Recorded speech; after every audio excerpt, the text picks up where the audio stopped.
Here are 5 reasons why more and more seniors are using cannabis.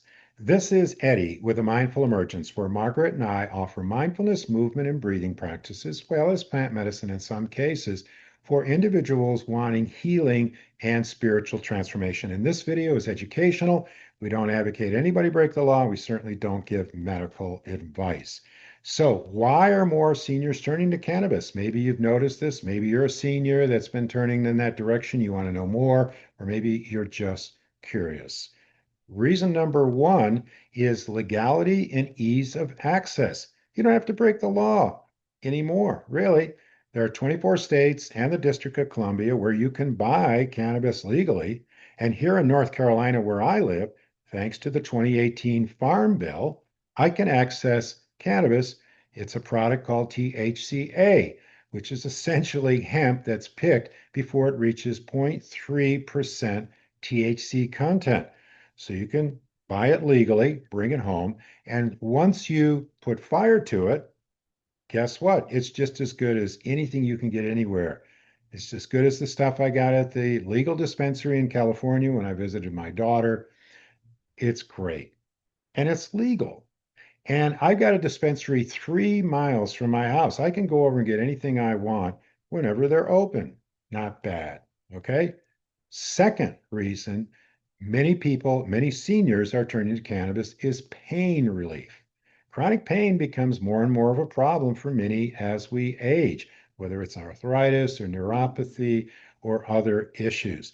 And cannabis is absolutely effective for relieving pain in many, many cases, whether it's an immediate injury or it is chronic pain. I've had a couple of injuries where I've needed to use cannabis for pain. Right now, I'm doing it. I've got surgery next week, and I've been using both gummies and flour to manage the pain. I choose that over using a whole bunch of ibuprofen and Tylenol and tearing up my stomach lining and liver. So, thank goodness for cannabis. It's getting me through this.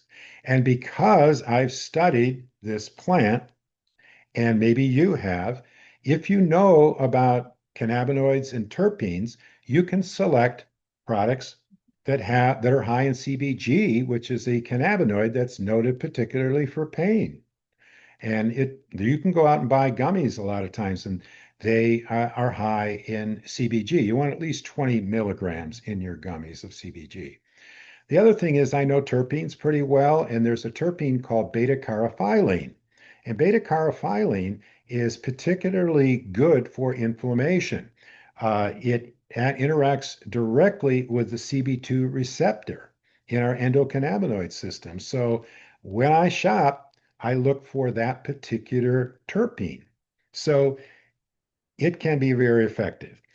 I'll tell you this, I went to the nurse and we were talking about my situation where I need surgery. And I told her I was doing cannabis for pain management. She says, "Oh, I wish I could use cannabis. I have lupus." Well, guess what? Lupus is one of those conditions that many people find cannabis useful to use for pain relief.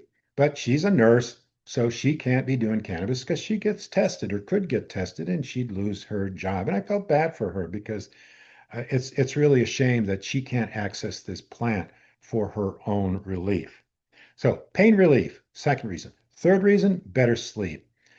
I can't tell you how many people I talk to who take a little gummy, 5 milligrams of Delta 8 or Delta 9 at some point in the evening to help them go to sleep.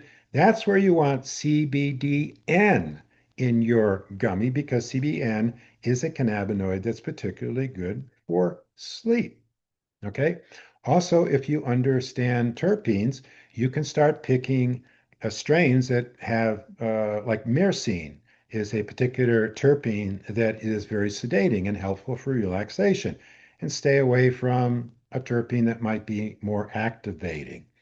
We're talking sativa versus indica here, but really getting into what the reality is in this, which is understanding cannabinoids and terpenes for useful sleep.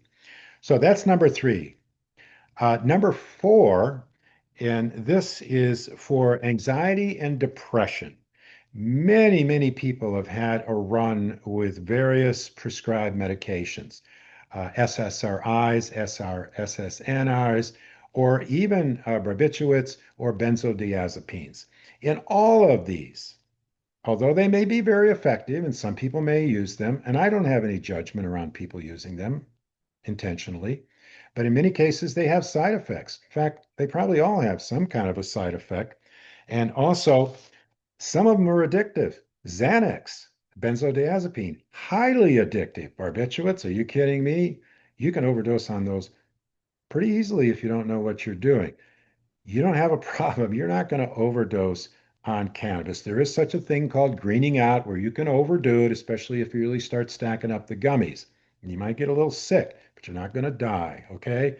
So you can sometimes use cannabis to manage anxiety and depression, either to ease the symptoms or to work with the symptoms. Okay. And the thing is that cannabis may very well be a much more affordable option for this than the medications. Some people have great insurance, supplemental plans, and so on, and maybe it's not costing them very much, but not everybody does. And I can go down to the dispensary and I can get a gram of flour for $10, $12, and it lasts me all week. Okay? All week. So, because I'm not using it to get blasted, I'm using it for intentionally for whatever need that I have. Okay. So that's the fourth reason is for working with difficult emotional psychological issues that are affecting you. The fifth, and this is the reason that almost nobody uses cannabis these days, but which it was used for 6,000 years, and that is spiritual transformation. Cannabis is an ancient plant that's been used all over the world for spiritual transformation for a long time. And there's lots of books about it, cannabis and spirituality here. Here's one called Cannabis in Spiritual Practice. There are many books. Cannabis can be a profoundly impactful plant to use to work with our minds, to tune into our bodies, to explore expanded states of consciousness. Cannabis can actually be used as a psychedelic. Okay? It can be used as a psychedelic. There are certain ways to approach it. And I did a video on that you can check out. Okay? So, that's the main reason it's been used for so long. And I think as time goes by, people will get a deeper understanding of how to use it for spiritual transformation. And that is going to be a big focus of our work. I'm going to be doing some webinars and a lot more videos on this. So there's your 5 reasons why more and more individuals, more seniors are turning to cannabis. I hope this was helpful. If you have some tips or information, please drop the comments in. And of course, if you like this video, we love thumbs up. And you know all about subscribing. I don't have to tell you about that. So thanks for watching, and we'll see you in the next video.